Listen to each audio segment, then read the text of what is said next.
dentists, team members, and anyone who wants to reduce stress in your life, you are about to watch an awesome CE course where I interviewed Dr. Shakila Angadi, the inspired dentist. She's going to give you tips how to decrease stress, be happier, deal with difficult situations in your life, inside and outside the operatory.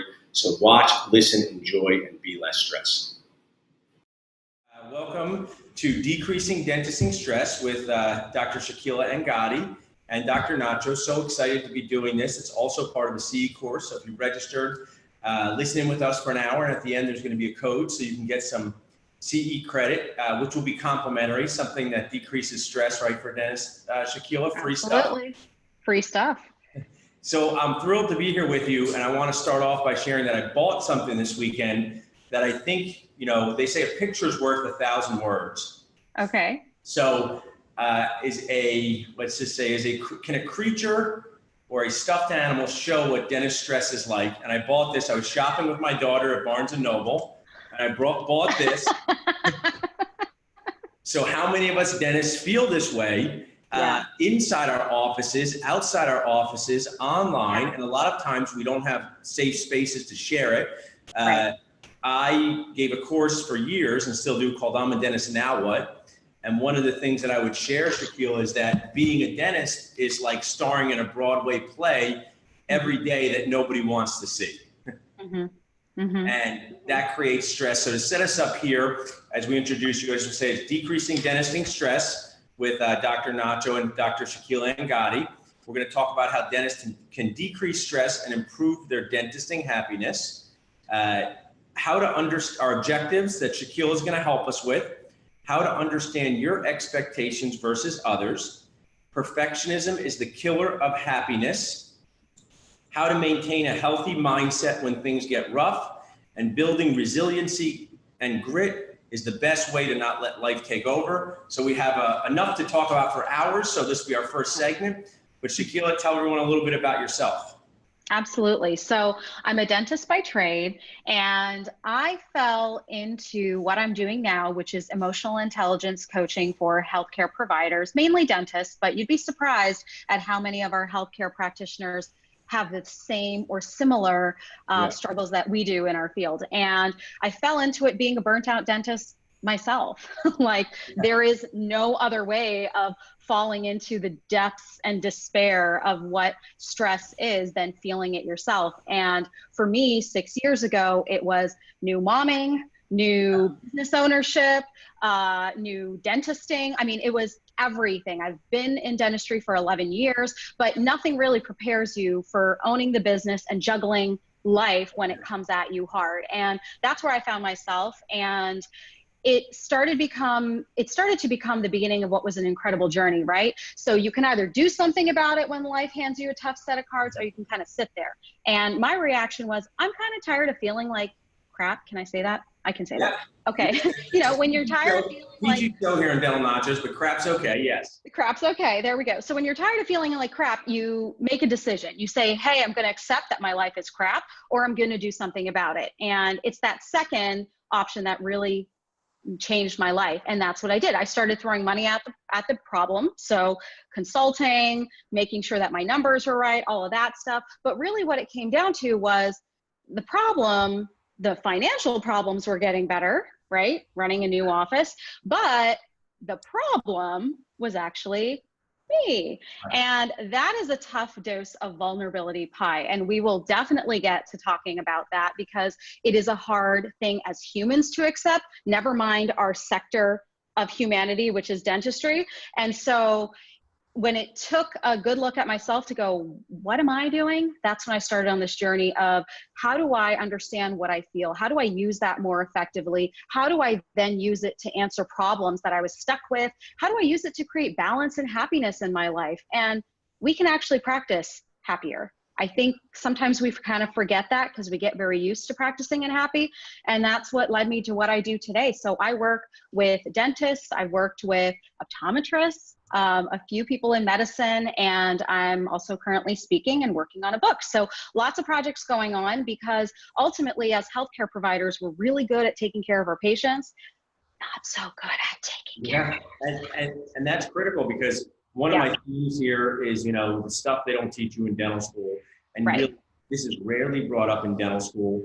Right. Also, I've learned from you myself, you're going to teach us some strategies for this, because I like to bring everything into dentist speak. So, just like when they taught us how to reduce a crown prep 2 millimeters in a direction and how to troubleshoot that with strategies, you can do the same with our stress, because it affects the people around us and all those things, from running a business to having children. One of the things that I've found, I have 2 small humans that live in my house. They're available for rent if anybody wants to rent them. But sometimes what's challenging, and I know we have dentists of all different ages and stages, and maybe you've seen me share that a baby age dentist is a bad, a medium age dentist like us is a mad, a seasoned age dentist is short for sad. And I make a joke about this, but what I share is that, hey, I'm 41, I own, 2 practices, I'm doing all this stuff, I have young kids, I'm married. Aren't I supposed to just be happy all the time? And that creates another weird stress in your life, because you're like, I should feel happy. And I always use this joke, Shakila, and I know you have a young, awesome son like the moderator, but when you have a 3-year-old and they're running around the park and they're not listening to you, and someone walks by and goes, that is the best time of your life, right?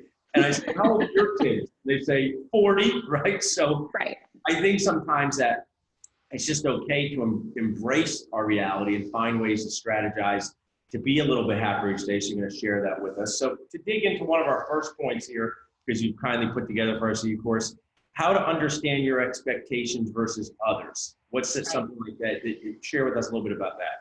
Right. So to really understand why we even get stressed, we're coming back to a human issue. That's right. Like, we actually have an identity outside of dentistry. And that is really, really soothing to understand, because it becomes a human issue. How do we work? How are our brains wired? How do we handle this element of what we learn? Because if we think of the baby age dentist and the toddler age dentist, see, I got your language, Paul. Yeah, I like it. Yeah. The thing is, we don't know what we know until we're actually experiencing life. So our kids, being as young as they are, both under the age of 8 years old, they're still learning how the world works. They're acquiring what's expected of them from the world around them. So from us, from, our spouses, school, whatever else.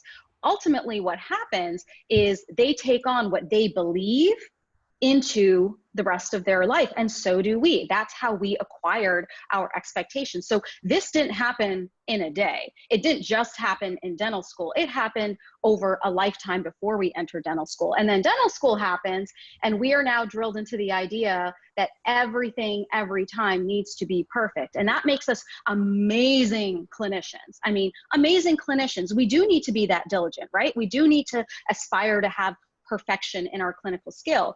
However, the problem I see in our field is that we tend to marinate that idea into all other aspects in our life, our marriage, our business, everything else. So we create this unflexible perfectionism, which becomes a big, big, big killer of our happiness. So we set our expectations all the way up here, which is so difficult. And I'd like to share, and I think this is what we can do, is apply a lot of these strategies to our clinical skills, team skills, management skills. But even if we just talk about clinical for a minute, what we love, saying you're a perfectionist as a clinician, people wear that as a badge of honor. But I don't know if your patients want you to be a perfectionist. And here's why I use this example, and I use this all the time. If I said, hey, Shakila, I'm going to do the best haircut I can do for you, the best I can do, I'm going to make it as perfect as possible. Would you want that haircut? And most people say, oh, yes. They lean forward. Oh, yes. Okay. It's going to take 7 hours, right? Now you say, I'll take the good kind because I'm busy. So we were just talking, and we have Jason Smithson coming to Philadelphia in September. I can't wait. He's a high level composite guy. And we talked about this, and he goes, I do 13-minute occlusal composite sometimes because I know my 73-year-old patient doesn't want to sit there for 62 minutes, even if I can do it, and even if money wasn't involved. So I think what you said is so important, and that's where I think dental school starts to lead you astray, because they want things to be perfect. But even clinically, I have a thing with our associates, get to goodish, because who are you benefiting? You're causing yourself stress, your patient stress, and before anybody gets upset, I'm talking about get to being clinically acceptable, get to being good. And if you're going to go from good to great, on veneers for somebody's wedding, that may be reasonable. If you're going to go from good to great on an 18 MO on a squirmy 16-year-old who doesn't want to be there. So I just think that's, this perfectionism part, where does that, you went to dental school, I went to dental school.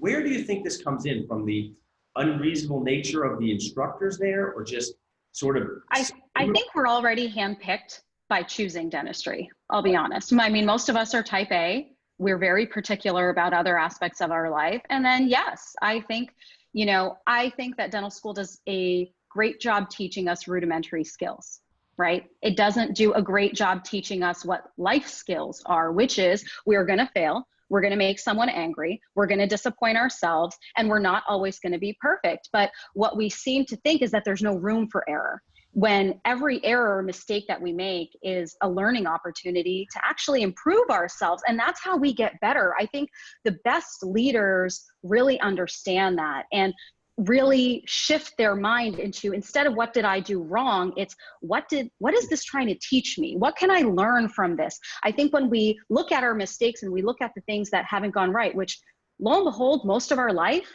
has gone off haywire. Like, if we think about our life in that way, the probability that things went exactly how we expected is so slim. And yet what we focus on is the other aspect of the pie. So really looking at what didn't go as anticipated in a more thoughtful way is so important to build that resilience as a business owner and as a dentist, because then you get better. Hey, what went wrong in that case? It's not because I'm not a very good clinician. It's because maybe there was this factor. Maybe it was the squirmy patient. Maybe it was X, Y, and Z. Lab issues, insurance issues. There's a million things out of our control on a day-to-day basis, but we expect things to go 100% of the time.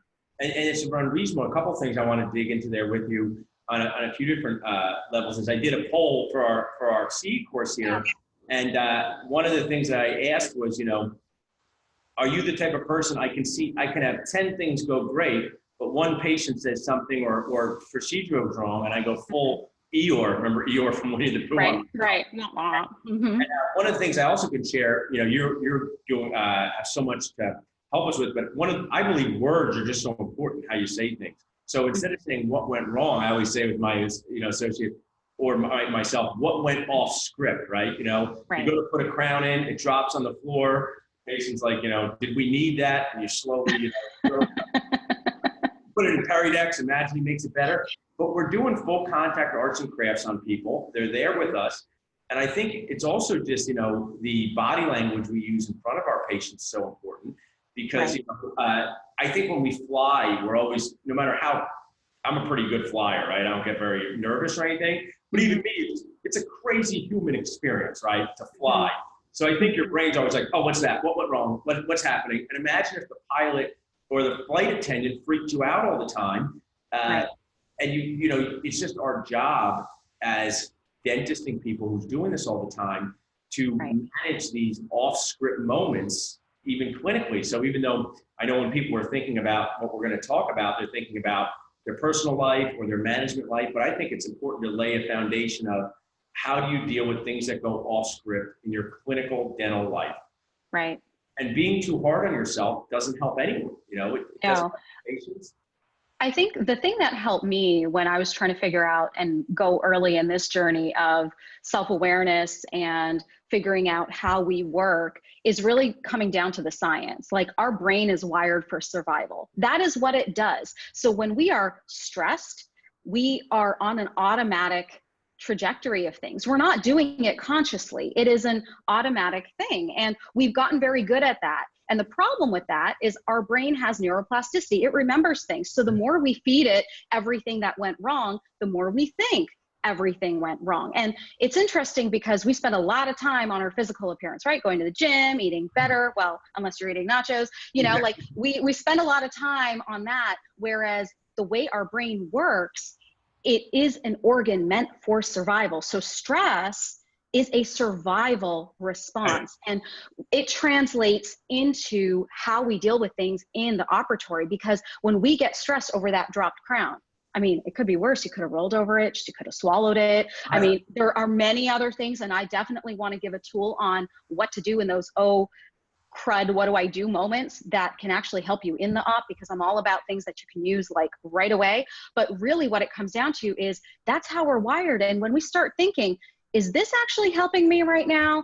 Is this me protecting myself? Or what else could have actually gone wrong? We start to shift the way we approach the same problems. And that's what we can change. We can't change the problem itself, but we can change the way we see the problem, which is where the power is. So, I mean, we also can talk as, two experienced married people. And it's like anything in life, when you first start dating someone when you're young, you might say, right. I can't believe someone didn't call me, well, our generation, call me back or text me back. And you go to somebody 10 years from their marriage and say, oh, that's the least of your problems. You're lucky. Right. Right. So, we just have, I think it's perfect for your point one. We just have a lot of unrealistic expectations of ourselves that, we have this internal dialogue that causes us unnecessary stress. And I just think dental school doesn't help, because one thing that really bothered me about dental school, and it was from the plastic teeth to the pre-clinic to the clinic, it just, whenever I did anything, I was just always heard what was wrong with it. Right. And, I have a great coach, Carol Kibler, amazing individual. Kibler Communications and Courageous Recoveries, because she's also a huge mental health advocate. She's just an amazing human being. And she was a coach with us in 2010, before a lot of this was in vogue. And, she would just give us these tools like recognize behaviors repeated, whether it's with your team or your child or yourself.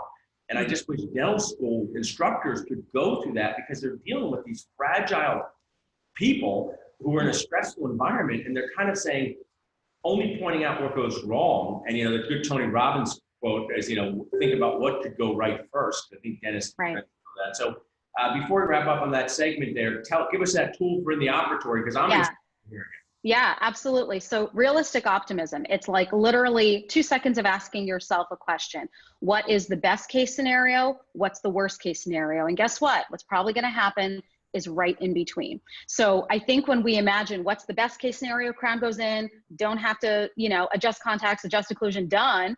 Or worst case scenario, oh crud, it was like 3 shades too dark, lab didn't listen to me at all. What's going to happen is right in between. And I think when we start thinking, oh my God, what's going to happen? What's going to happen? What's going to happen? That's when we want to ask ourselves these things. What's the best? What's the worst? What's probably going to happen? That has saved so many of my clients, and myself included, in day-to-day life from over stressing and worrying about things that haven't actually happened, which we actually spend a lot of time expending our brain energy in that way. So that's the best tool you could use for that. I really like that. So realistic optimism is so important. I'm someone who's a multi-practice owner. It's my brother and I. We have associates, we have hygienists, we have team members. And realistic optimism is how you have to go into your day, no matter on many levels, because day-to-day life things are going to go off script, and I like that. And it's interesting. I have a 4.5-year-old, and she's going through life. And when she comes to us and says, "I can't believe this happened," you're going to be so upset, right? And then something minor, right? Let's just do an example. She colored outside the lines. And we say, that's no big deal. Then sometimes she does not bring us things when we would be upset, like when she decides to, use markers on some sort of, part of the house that have markers. But us dentists are like that with our patients. A lot of people will say to me, and I know we're going to dig into the social media world too, but they'll say, well, if you do that, the patient is going to get so upset. And if that's in their mind, I want to say to them, have you ever asked your patient, right? Whether it's bringing them back because the shade isn't right. One of my script is, and this happens with implants, you don't want to leave work that's not going to be it's not a good idea to leave an implant in a bad position. Maybe you have a 3mm open margin on a crown. So I just say to a patient, today is not the best day to have this work stay in your mouth for as long as we want it to. Let's bring you back so it lasts as long as we can make it. Something like that. And when you say the simple sentences like that to patients, they get it. And even to that, it may be helpful even before that statement to go, I know you were expecting this crown in today, but today, and the reason why that works from a neuro-linguistic area is because now you're addressing the patient's expectation. Right. So you address theirs first, you give them what's probably going to happen, and guess what? No one's mad. if something goes wrong or it went longer than what you thought. I don't think people would be mad. I think they would frankly go, wow, Dr. Goodman's really looking out for me. You know, I think that's a good thing. We want to be the heroes in that story. Also, the people watching on Zoom and Facebook Live, feel free to drop questions in, and we're going to have a question time. So if you think of a question while we're talking, I have Farah here. She'll tell us questions from Facebook Live or Zoom. But one of the things, you know, I talk about managing expectations all the time, and I was just doing a webinar yesterday. And so this is just such a great topic, because I used to tell patients, we're going to do 3 fillings today, Shakila.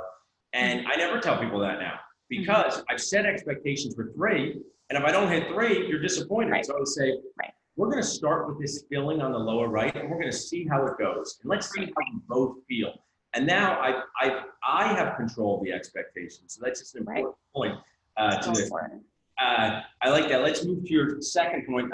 So perfectionism is the killer of happiness, and how to maintain a healthy mindset when things get rough. And let's now start to apply. Let's go outside the operatory a little bit, because we have young people wanting to buy practices, people want to sell practices. Let's start to bring ourselves outside of what happens in your room and share with us some team strategies or management strategies. Yeah. So perfectionism, I mean, perfectionism is an expectation. If you think about it, you're expecting things to go 100% of the time. How does that affect business leadership skills, or looking for the perfect practice, or looking for the ideal situation? Because that doesn't exist. And I know that sounds really harsh, but really that's the advice I feel like I wish someone beat that into my head earlier on in my career, that idea of everything being in this perfect utopia doesn't exist. And I think sometimes we have to accept 90% as being good enough versus that 100% and looking at that 10% making it this big, which is what our human nature is. That's how we're wired. So I think when it comes to how does perfectionism hurt us in the dental practice, the main way I see it is with managing the team. We start to think that our team is not allowed to make mistakes. So it's one thing if we make a mistake. Now it's a bigger problem in our head when they make a mistake, and we're not allowing for growth, creativity, flexibility, and creative problem solving when we don't allow them to fail. And I think the best teams that I've come across that have really embraced this idea of, hey, I want to be a part of something, they're given the room to disappoint someone. Now, it doesn't mean that they can, burn down the office or break a sensor. Let's be, let's get real here. But at the same time, if you want them to participate in ownership of your business, in helping you, think of creative strategies with marketing or internal marketing or whatever it is that you're expecting from your team, you got to give them the leeway to have these ideas without building this culture of fear, because no workspace, Google, Apple, Coca-Cola, much bigger organizations than ours, allow non-flexibility there. And that's where I think sometimes we get into trouble, because we're smaller in teams, a lot of us, and we have a tendency to go, well, I gave you a task, it should be perfect. And that is it. And then, then we have this person who's possibly maybe trying, but we can never know what their potential is, because they didn't understand that there was room for them to do their best and not necessarily be perfect. And if they didn't get it the way you wanted it to, where's the communication? Instead of, that assistant just doesn't know anything. They didn't even have a curing light for me for the 10th time. Instead of focusing on that, what do we need? And we had a good tool at our last New Dentist Boost Camp. I brought in an amazing person who, the story, he was a patient. I rebuilt his mouth with implants. He's a management coach, works with teams, and, he talks about situation, behavior, impact, SBI. And I think of that because oftentimes we make it about the person. Why didn't you have the curing light? Instead of saying, we didn't have when the curing light wasn't there, it's not them. The impact is, we run behind. We both want to stay on time. And one of the things I say, I challenge my dentisting colleagues, because I will admit I couldn't do it. I wish you could go around the office and do other people's job, because dentists, imagine if they had to assist and take out 47 things for a class 2. You might forget something, right?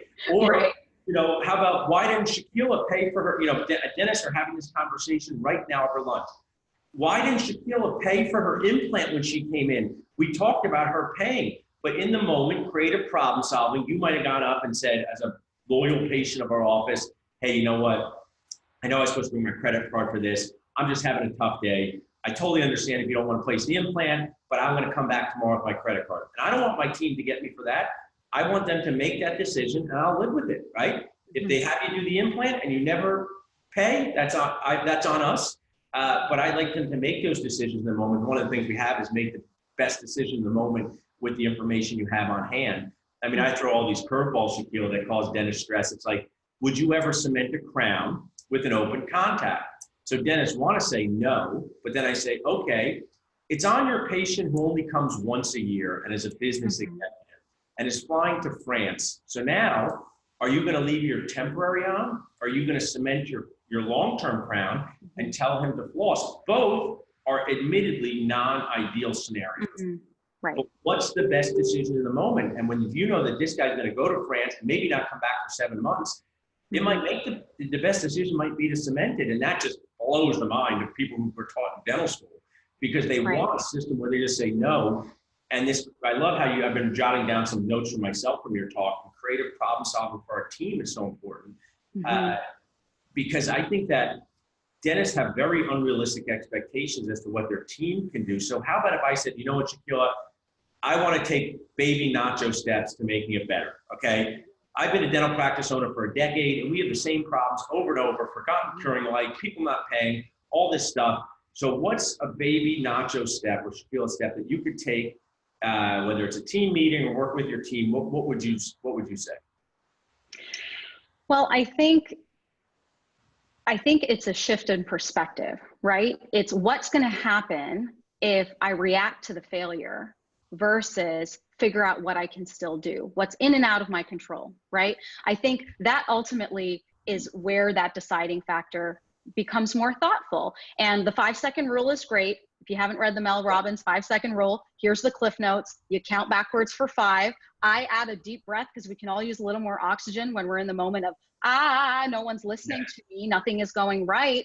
And really what that does is it allows a reaction, which is going to be much more thoughtful, a response, which is going to be much more thoughtful so we can really think about, what does this mean? Does it mean that I'm a failure as a dentist because I cemented that type of crown? Does it mean that I'm a horrible leader because someone disappointed us? Does it mean that because the numbers didn't add up at the end of the quarter that I'm not meant to run a business? No, we're we are causing our own catastrophe in our head, but there's still so much we can do. And so by shifting the focus to what we can do instead of what we can't do, we start learning more and we start responding better, which is really a really big tool for dentistry in general. That's a great tip. And I'm not trying to brag here, Shakila, but I've run many team meetings, and I try to prevent them as best I can from turning into team meeting complaint sessions. And I actually start off our team meetings. One of my favorite movies is Back to the Future. And I say, hey guys, does anyone have a time machine?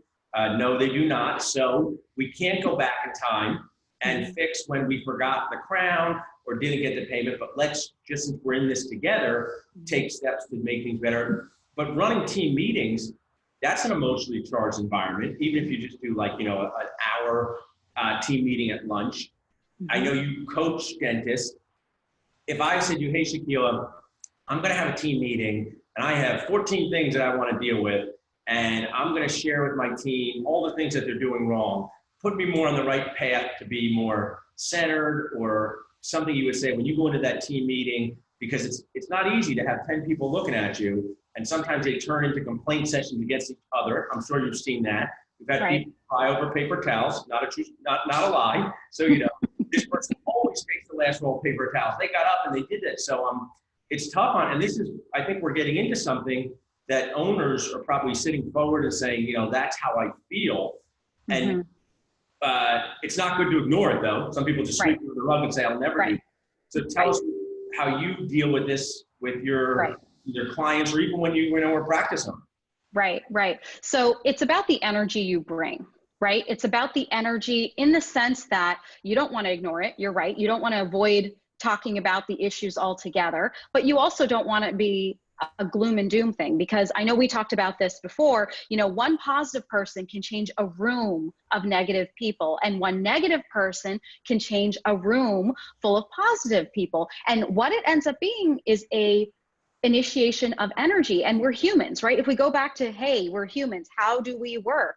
We actually respond to energy in a positive or negative way. And if the energy that's coming from leadership, and that's, I just was talking about a client with this the other day, when it came to her office manager and herself, I said, if you guys are excited about a change, you come in there and you make it the best thing since sliced bread. You want to bring that energy. You want to be high-fiving. You want to be cheering, throw confetti in the air, do whatever you got to do to get that energy high, because then guess what? It is contagious. The team starts to acclimate it. But as far as having productive conversations about things that go wrong, I think the real key with things that are missing in our meetings is we're not acknowledging the emotion of why people did what they did. And that emotional awareness is the key of what I do, right? So of course, that's my answer. Emotional intelligence is the ability to be aware of your emotions. And it might sound easy.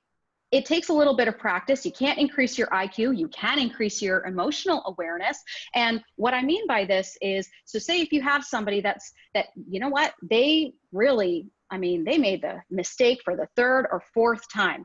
They did, but at least they made that mistake for third and fourth time. So what if we were to address the problem in a team meeting or on a one-on-one, right? By saying, listen, I know you guys are working really hard. Sometimes things get really stressful here. And I understand that. I get stressed too. Now we're connecting as humans first. Before we go into the problem, connecting as humans, take it back to humanity. Then we actually delve into what is the actual problem, but then help them solve it. And I'm here for you guys. You're not alone in this. Let's come up with a solution that can benefit us all. We're focusing on the problem, not the person. We're addressing the emotion, which is what makes people listen. If you find that your team meetings, people are checking out, it's because they're not connecting with you on an emotional level.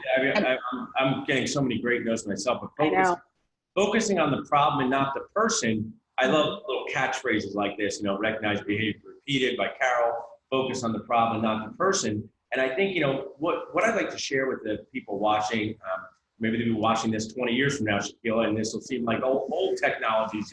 Oh, that'll be great. My grades won't be showing at this time, so we got that. Yeah, people won't change though. People don't change, over time. And they'll be saying that's exactly how I feel 20 years from now, because it's all about people. And I think of yourself back in dental school. You didn't like when they focused on you instead of the problem. The problem is the crown prep is over tapered, and the crown's going to fall off, Shakila. And I know you tried hard, but in the future, not over tapered. This may be helpful.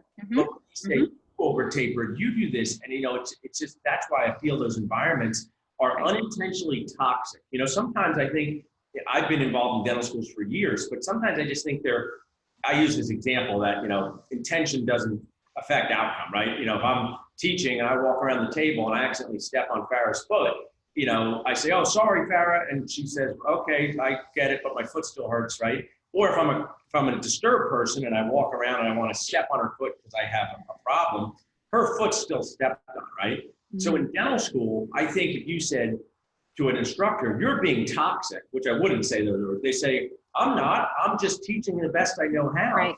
And I think unintentionally toxic, but we need to start at that level, because that's where all these formative years come. It's amazing how much parallels raising children.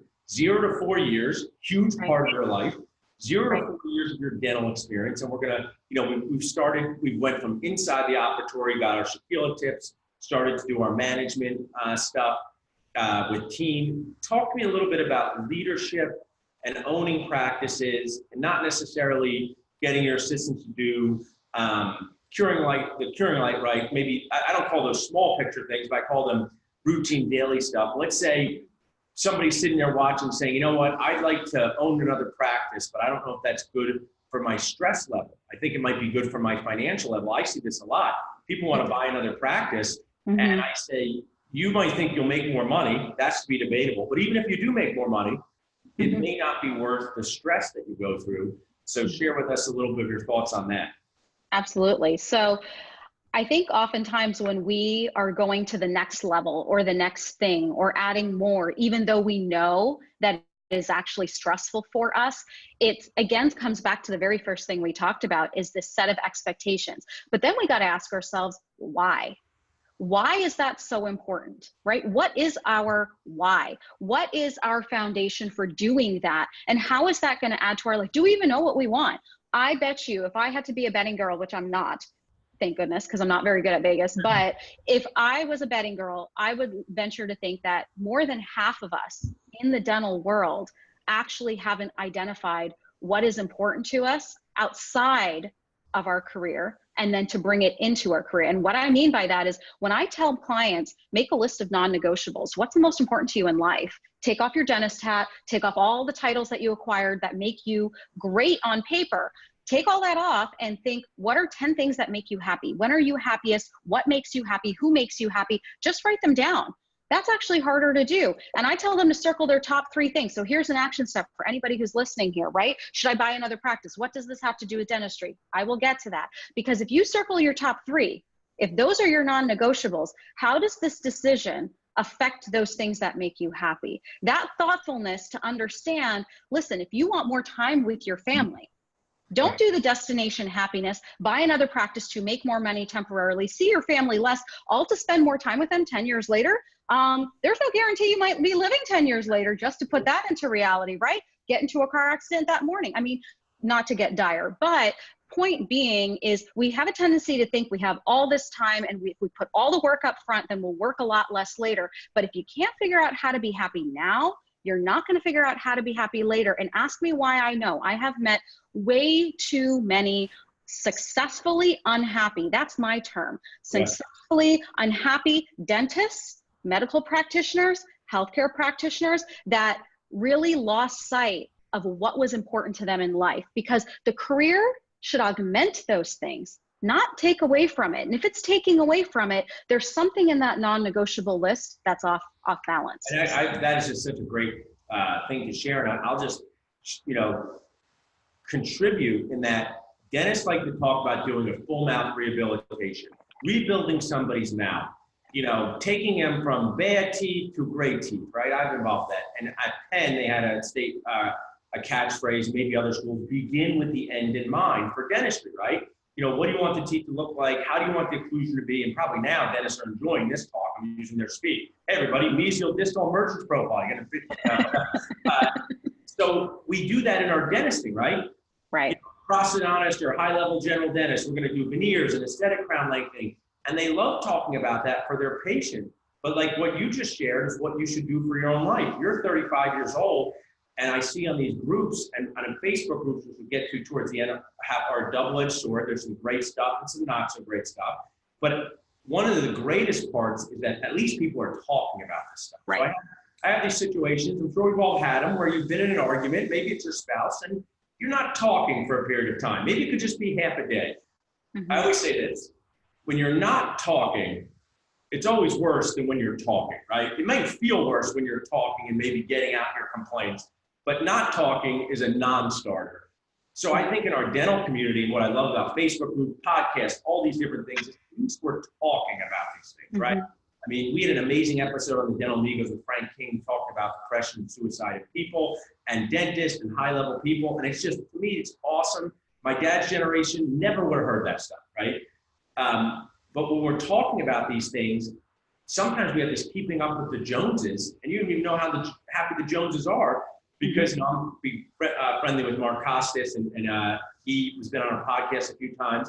And if you want to own multiple practices, go and ask him what it's like to have 9 practices or 10 practices or 12 practices, or some people have 20 practices. And, these are catchphrases, but it's not all it's cracked up to be, and right. You wind up giving up a lot. So my message is, you're going to begin with the end in mind. Think about, what's it look like to own 2 practices? What do I have to do to get there? Who's it going to affect to get there? And is that journey worth it? And I know we were both talking, another thing that dentists will like is, there was a discussion on a great Facebook group that I really enjoy this group. Does anyone make $1 million a year as a solo GP? Right? Mm-hmm. You make $1 million a year. Mm-hmm. And people were chiming in, yes, I can, or I do, or my friend does, or no, it's impossible. And you were telling me, Cher, when we were talking, like that journey to getting to the $1 million a year could be very stressful. How should dentists, what should they be aware of as they're identifying, do I want to go on that journey?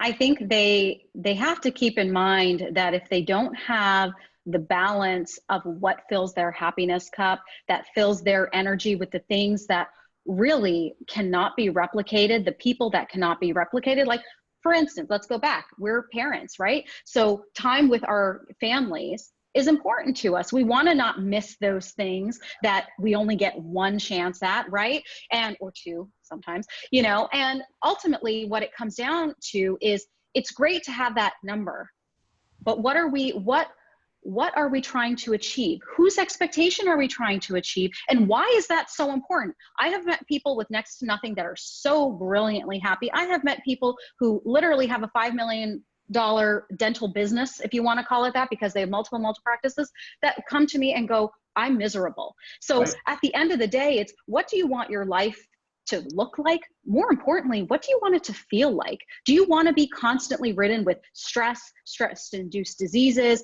not missing out on Johnny's soccer game or whatever else that you find that you're missing out with life in? Or do you want to, I think you can find your own balance, and what's right for somebody isn't right for somebody else. And I think that's where social media, we have to understand it's the highlights that we're watching. People are not vulnerable on social media. They're not talking about the 10 screw ups before that full mouth case went right. They're talking about the one that went right. How do we know there's the difference? Because we know that's not reality. The reality of it is when your hands are in the trenches, not everything is going the way that you planned. So on social media, it becomes almost more disparaging to go, oh, this person's doing this, this person's doing this, this person's doing this. I must be no good compared to them. But when did that comparison define who you are? And if that does, why? You know, this is such a deep conversation. I'm trying to keep it on the lighter side, but social media, we want to take it for the good, which is the camaraderie, the learning, groups like Dental Nachos, which have such positivity in there, which is why I love the group and culture that you created, Paul. But ultimately, this idea of comparison, it is going to steal your thunder. It is going to cause you unhappiness if you don't know where to put that division and that boundary for yourself. And I think this is a perfect part for our final segment for the next 15 minutes, and we'll take some questions. You're just sharing such awesome stuff, and I've tried to lead us through the operatory, through your team, through business stuff. But now let's spend some time, which I think is so important and such a passion of mine and yours, is getting dentists to be kinder, nicer, talking to each other. So before we delve into the social media part, what is it, and this is, you know, I've been around the dental field my entire life. My dad was a dentist, lucky enough to work with him for 11 years. He worked, one thing I give him credit for is he had a partner his entire life. So already he was a partner with someone. Most dentists are solo practitioners. And I don't think I would have become a dentist if my dad was a solo practitioner. He had a partner, so they got along, they ran the business together. But, you know, even when going to see courses or events with him, where does this dentist putting each other down, and why are we doing this? You know, what is the knee-jerk reaction? When I go to sell a practice, Shakila, and this is very, very poignant, a lot of times I talk to a seller and they say, I never want to hang around with dentists. I don't even like talking to them. And they're about to sell their practice. And it's sad to me, but I get what they're saying. I mean, I understand what they're saying. And they're basically said, I went to the dance so many times, people made fun of me so many times, I don't even want to go to those dances anymore. And I believe that's how we've got painted into this corner, whether it's with insurances, whether it's other things, because we don't collaborate. But if we just start from in real life stuff before we get to social media, what is it that makes dentists put each other down? I definitely think it's the insecurities that we have. And it, again, I mean, taking off the dentist hat for more than a minute and really giving a thoughtful eye to thinking about what our insecurities are. People react to things that are triggered within them. Nobody makes somebody else do things, right? If you called me a name, which I know you won't, unless it's a good one, Paul, thank you. But no, if you called me a name, right, and it triggered something negative in me, did you cause that unhappiness in me, or did I get triggered by something that I know that is now giving me the reaction of going, ah, what a mean person, right? Like, we react based on what we know and what our life experiences are. So I find that as a culture with certain study groups and certain groups, whether it's social media or real life, it's what are we augmenting? You know, are we augmenting this sense of insecurity where we're all complaining about the same thing? We all hate dentistry. We all hate insurances. We all hate this. We all hate this. Or are we taking a thoughtful eye and going, okay, this is no fun, but Right. this is what I have found to be helpful, because that's where the growth comes in. That's where leadership and this expansive resilience and building up the ability to rebound when things go wrong, all of that good stuff happens in that corner. It Well, that's actually what doesn't happen in the I corner want of to point you complaining. 1 second, because I just want Yeah, to reiterate what you said, which is so important and represents everything I've done before Dental Nachos.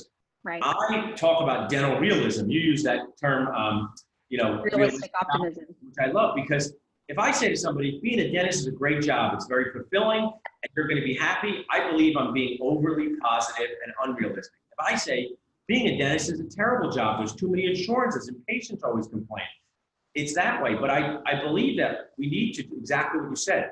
Look at challenges that we have and how we can take steps to make them a little bit better. And a little bit betters each day add up to a lot of bit betters. So people who don't know me or see me face to face, which is just crazy to me, have written me and said, why are you so doom and gloom, Paul?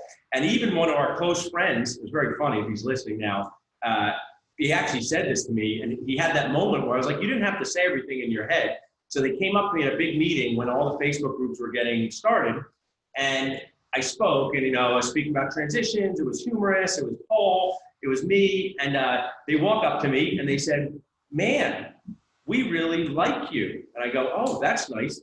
And they go, we expected not to like you. I go, you didn't have to say that part, because they said, oh, Facebook are so doom and gloom. But what you just said was true there. It was how they were receiving it. And I was me, and it's a funny story, but that's what we need more of in dentistry. Dental realism, these are challenges. They're not so fun. How can we make them better? We don't sweep them under the rug and make sure they don't pretend they don't exist. It's unfair to young dentists. Right. Dentistry is great. I've made a lot of money. I have no debt. It's been great for me. How old are you, dentist? I'm 70, right? Well, it's a little different for someone who's 30, but then it's also not to say magnify them and say that it's terrible. And these insecurities, I believe, Shakila, and I've talked about this, dental school sets up the dental student hunger games. It sets up these weird contests that are meaningless. And then I think it just carries over to the rest of our careers. What can we do in real life to improve this a little bit? This dentist on dentist poking at each other or putting each other down or saying, hey, the dentist down the street is stealing all my patients. You know the dentist down the street? No, I've never met him or her. So what are some good little Nacho baby steps people could take in themselves? Yeah, I think the best thing we can do is realize that the problem isn't us. The problem is usually in someone else's perspective. If somebody reacts in a way and you went, why did that patient leave a review like that? Why did that specialist say that to me? Or whatever it is that's going on, that somebody else said something that bothered you. I'm being bothered by it, but they also have issues with it too. And when we take their issues and make them our issues, now we have a big cluster, right? And that doesn't help anybody. So at the end of the day, it's the awareness of, is this really my problem or is this their problem? And if it's my problem, I can fix it. If it's their problem, hey, good luck to you. I hope you find happiness somewhere in your life, because it may not be in this situation. And we move on. I think we marinate too much on the wrongs that happened within us. And that's our own triggers. But think about where we want to put our energy. If we want a positive life, we put our energy towards positive things. And it's not just, hey, let's switch a positive thing. It takes practice. Why? Because right from the beginning, we are wired for survival. We're not wired to go, oh, yay, the sun is shining today, the trees are glistening. That's not how we're wired. We're wired to go, is there a roof over my head? Is there food on the table? That's how we're wired. So when we think of the way we interact with other people and the way patients interact with us and the world interacts with us, we have to take ourselves out of the equation and go, it's not about me, right? It's about what we choose to see. So if that person has their issues on their own, that's not my issue. I'm going to let them sit in their corner. I'm going to keep on mine. And you know what? If we correlate in a more positive, productive way, there's a way to give criticism and take criticism without taking it personally. Again, focusing on the problem, not the person. But we can do that ourselves too. What are we focusing on? We're focusing on the actual problem. Maybe they have something that happened to them. Maybe they're intimidated by something. Maybe they had a really bad dental school experience that set them up for that. You know, who knows? We don't know what that person went through, but we have a tendency to go, that person is bad. We label because it makes sense in our head. We create a story, right? Because that's what we as humans do. We create stories about things, and then we start believing our stories. So we start believing the crap. I want to tell you a good example, you know, as we wrap up with some social media things I want to talk to you about, but first, positive psychology takes practice. So, I mean, that's what, and I believe that, you know, this takes practice. Like you said, just like the crown prep, just like anything that you do, I speak a lot and I practice a lot, right, to do that. So positive psychology takes practice. I want to share a win. You know, so I have this thing on Dental Nachos, and, you know, maybe people are listening, I can explain it. You know, you can challenge ideas, you can't attack people. So a lot of times people, when they feel their ideas are challenged, they feel attacked. And I love writing, and if anybody wants to know where all my ranting stuff came from, my mom and I, she's not alive anymore, but she's just awesome mom. We used to read this author, Dave Barry. So Dave Barry is a comedy writer and we used to read him in the paper in the 1980s, and I would laugh out loud, right? And modern day Dave Barry, he's still alive, is someone named David Sedaris. I don't know if you ever read his books. So I'm really into, you know, writing, and I choose my words carefully. I choose them carefully in person. I choose them carefully when I write. And of course, I've been careless before, but you can challenge ideas. You can't attack people. Example, placing an immediate implant in a molar is going to be difficult to get the platform level right. I don't do that in my practice because, to me, it's important that I have a restorative space of X, Y, Z. That's a challenging immediate implant. Attacking the person, you're stupid for placing immediate implants. So that's the difference in dental nachos. You cannot say you're stupid for placing dental implants. You can challenge the idea as much as you want, as long as you don't delve into telling the person, you know, focus on the problem, not the person. But to frame the social media conversation, I was going to the gym about a year ago. A case was posted on Dental Nachos. I saw someone post for their very first post in Dental Nachos ever. This is the worst case I've seen on the internet. So now I stop in my tracks. I go on private message. I say, hey, new person, I know this might be not the case how you would do it, but we don't say things like this. And the person said, fine, throw me out of the group. And I had a weird thing happen to me. I was just going to say, fine, you can leave the group and take them out of the group. But I don't know why I did. I said, nope. I said, I'm not going to throw you out of the group. You can either participate in a productive way, or you can leave the group. One of Carol Kibler's things is people don't argue with their own decisions. So one of my business coaches talks about Taekwondo or things like using people's energy, momentum, not against them, but, you know, I was saying you could leave the group if you want. I'm not going to kick you out, or you can participate productively. Long story short, that person came to our CE course 6 months ago and loves Dental Nachos now. Because he was just a win because I stood up to him. I didn't make it about, I made it about the problem, not him. I didn't say he was terrible, mean, a jerk. But what is it? I worried Shakila, really I do. My mom used to say this to us as 3 kids. When we would break something, she'd go, this is why we can't have nice things. I'm pretty sure I've said that in my house. I'm very worried, and I'm saying this in a serious way, that there's a chance dentists could ruin the Facebook interaction that they have in front of them. That can be awesome. They can collaborate, they can share ideas, they can meet associates, they can sell practices. I've helped people with heart-wrenching problems on Facebook. They've reached out to me from Iowa. I put them in touch with somebody. I love doing that, right? But then we also have seen some really, really nasty, negative stuff. So if you're a dentist on social media, give us some Shakila awareness of, let's say, someone you feel attacked by someone in person, you can walk away. Online, it's a little bit different. We're in a new frontier. Share us some Shakila social media tips with us. Yeah, I mean, I think we have to remember on social media, everyone's a keyboard warrior. It is much easier to type a bunch of insults than it is to actually say it. Why? Because when you're in person, you're making eye contact, you understand body language, and there's physical space. On social media, none of that exists. We're all one-upping each other by typing what we think is our opinion, which is the word of, you know. So at the end of the day, what you can do is not participate. And frankly, there's strength in not participating in things that you don't agree with. Or you participate in a way that what you mentioned was choosing your words carefully, because the way you read something and the way you say something are two different things. And you can't imply emotion on words when it comes to the way we write in social media. It's very hard. It's actually very easy to misconstrue based on the person reading it. And it's very hard to convey based on who's writing it. So we spend less time thinking about how we're writing on social media and a little less time thinking about what the person was trying to say on social media. So that compassion aspect, we can't lose sight of that, because ultimately that is the source of all of these problems. That's the source of all of these issues, is that we're not forgiving on ourselves. We don't understand someone else's point of view. We don't think there is another point of view. And frankly, we end up spinning our own wheels going, how come Paul didn't agree with me on that? I thought I was right. Is it more important to be right? Or is it more important to go, okay, I don't agree with him. I don't have to agree with him. I'm moving on with my own real life, not social media life, real life. And so does this actually really impact me? And where is my energy best spent? Sorry, I don't have the time. And I'll truly say this when it comes to whether it's dental groups or non-dental groups, I think my energy and my time is worth more than fighting with someone behind a screen that may or may not understand my point of view. So Yes. knowing that that's a limit is power in itself, and knowing that wasting your energy is not always worth it.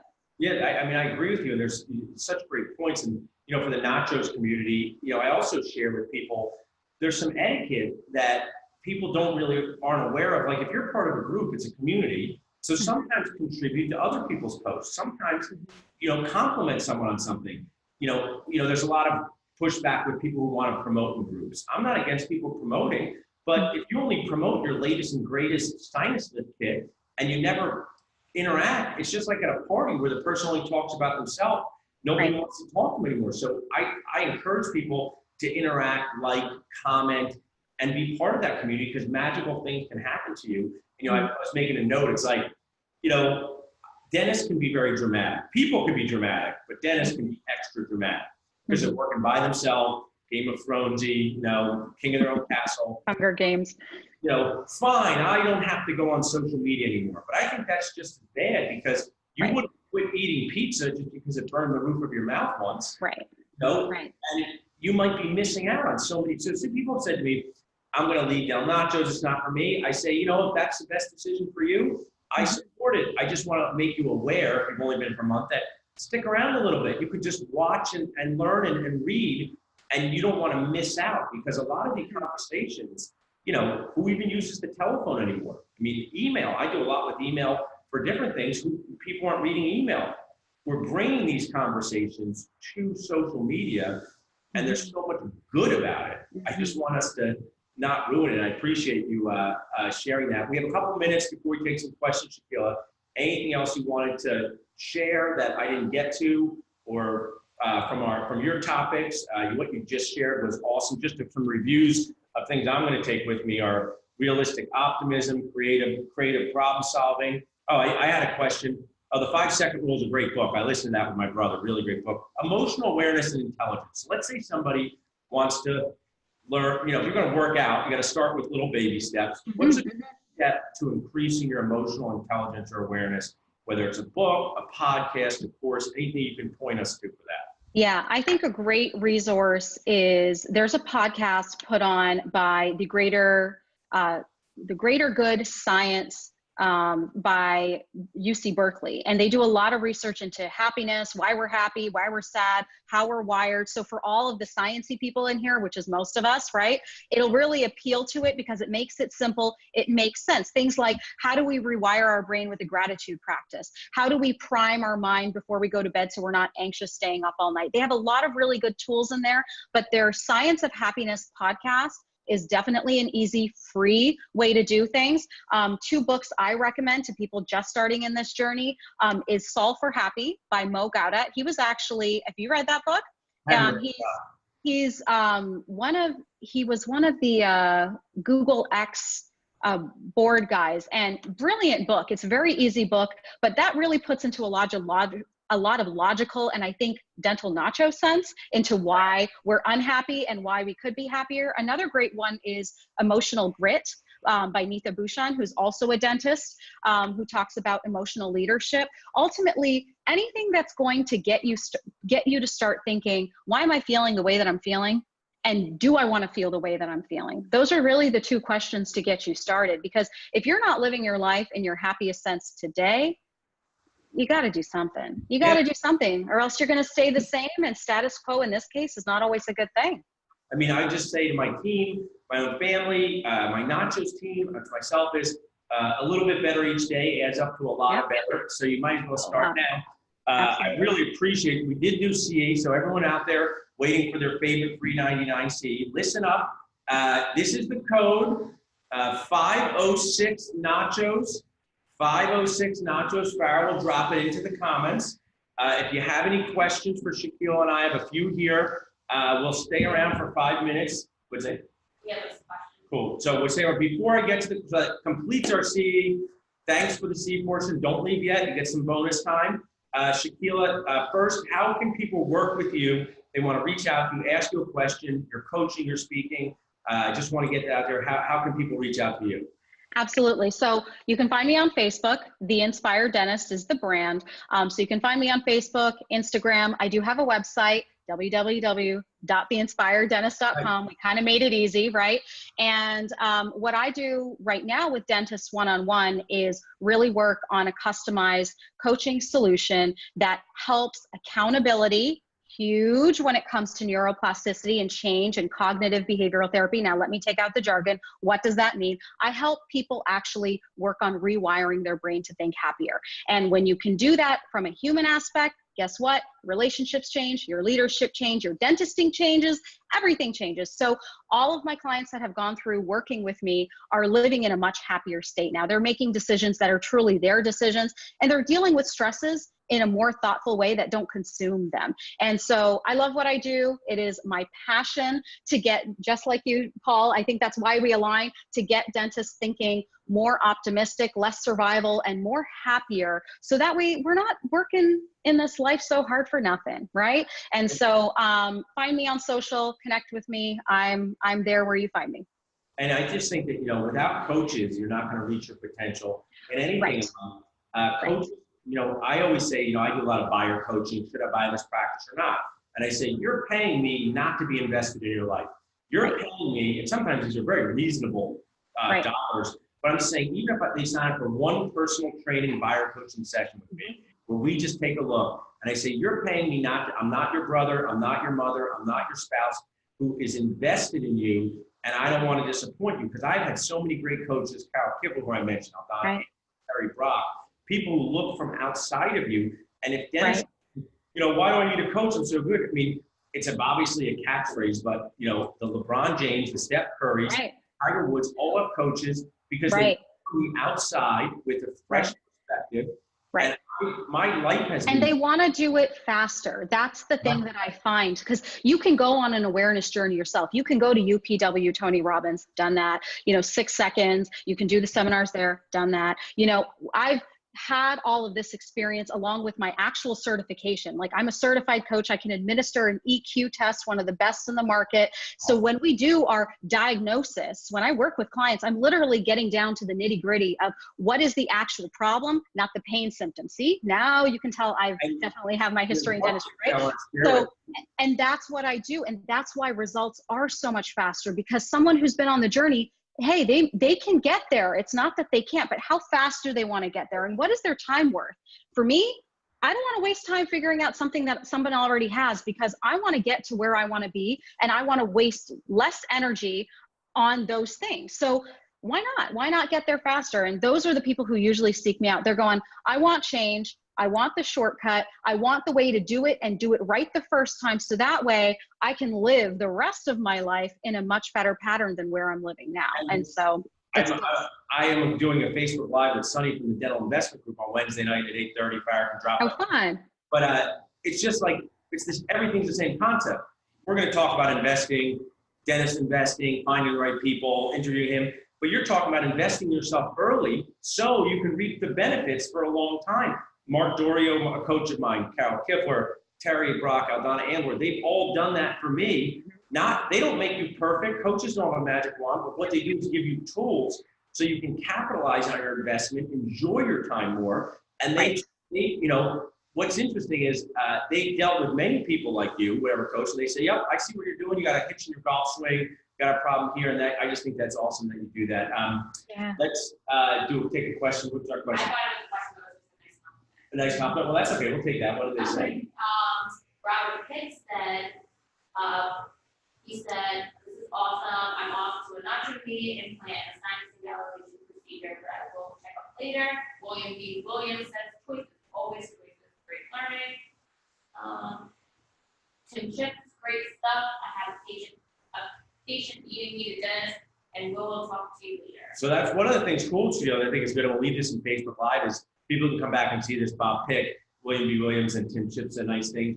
Before we go, I have one thing from my poll that I wanted to get your opinion on, and then we'll go from there. So people are talking, one of the main things from the poll coming out was, I can't find the right person to work with. I'm short-staffed. I'm having challenges getting the right person to work with. And I know this is, I think, an immediate challenge for a lot of dentists because we're working with people who, you know, we went to college, we went to dental school, we did residency programs, and now it's just to add a layer of stress to dentistry. Listen, I like to go up nachos with many of my team members over some dentists, right? My team members as people, I think they're cool, but we're working and we're playing on this team and they've had a much different upbringing, background, schooling than I did. So what's a tip on in the hiring process and also just even in the initial process where dentists can not be too dramatic and say this person will never work out, but also be realistic, because I believe this is, I've said this last night, that the next frontier of real challenges for dentists is we just don't have enough support team members to hire across the board. And in your role of working with teams, where have you found to be a helpful tip? I'll ask you. Yeah, I'll give two because I think there was two questions that I heard in there in the sense that how do I find a team member that fits what I'm trying to look for? I'm in a moment where I'm short-staffed. How do I fill that? The thing you want to look for are the things that you can't teach, right? So if you're making a list of what you want that person to be like before you write your ad or before whoever it is that writes your ad, now you're seeking somebody based on the non-tangibles, because dentistry is one thing, right? But if they can't get along, they don't have an upbeat, positive attitude, they are not, you know, like positively spirit growth mindset, ready to learn, all of that kind of stuff. You know, the thing though with ads is you're going to write your ideal thing. Are you going to find the ideal person? No, I'll tell you that right now, 110% no. But will you find somebody that maybe is 85%, 80%? What do you do with that difference? And what do you put in place then as a system to train that person to get them to where they need to go? Ultimately, writing my ads like that really solved a lot of the hassle. I'm like, oh, I should have been writing ads based on the person I wanted, not the position I wanted. No one's gonna, like, it makes absolutely no sense. So that's one thing. And then when you already have a team member that's disappointing you, I think it comes back to the concept of what we were talking about with what are things that are in our control, what are out of our control. If what they're doing is non-fixable, they have too many issues, they're bringing it into your practice, they have nothing to do with dentistry, the issues usually, not their dental skills, right? If that's what's coming into your office, sometimes cutting your losses is the best thing you can do, because holding on to someone who's toxic, negative, or cannot grow in their mindset or their skills, which I think goes hand in hand. You can't grow skills unless you have the right mindset. So if they're in that way, why are you keeping them? Why? Because you don't want the hassle of turnover and unemployment? Come on. Do you want the hassle of what it's going to cost you? Absolutely not. So I think taking a step back from the situation and exercising that creative thing, one tip that I really wanted to add, and I'm glad that I got 2 seconds to add this in, dental people, just in general, dental people, dentists especially, are creative by nature, but we seem to forget that. And that's the part of the brain that we actually need to exercise for these problems. And I find that a lot of dentists go, once upon a time, I used to play the guitar, I used to sing, I used to do this, I used to do this. Go back to a hobby is the best advice I can give to any dentist, because I can't tell you how much CE I've gone to where I go, what do you do for fun? What fun? Really, that's the part of your brain that needs the exercise, the mental exercise, so you can figure out all of these problems as they come, because they will. And when you find yourself stuck, that's the best thing you can do. take a break from it, get some creativity into it. And you know what? You'll solve your problems a lot faster, especially HR problems. I love that. Well, we weren't able to get him into Shakila or talking, but he's a happier guy now, Mr. Brumman. So he's here. And you're also, you know, one thing I like to point out is we're having the Dentist Team Boost Festival May 31st to June 1st with these amazing speakers. 1 year we'll have you come in, Shakila, and present. I'm trying to, the goal of this conference is to talk about enhancing your leadership skills, your clinical skills, and your management skills. That's my goal, the well-rounded picture. So Farrah will drop that into the comments. I can't thank you enough, Shakila, for your time. It was just awesome. I know we're going to get to meet each other face-to-face, not just on Zoom, but this was just great. So thanks for your time. I appreciate it. Thank you for having me. My pleasure. Farrah's going to get us off here.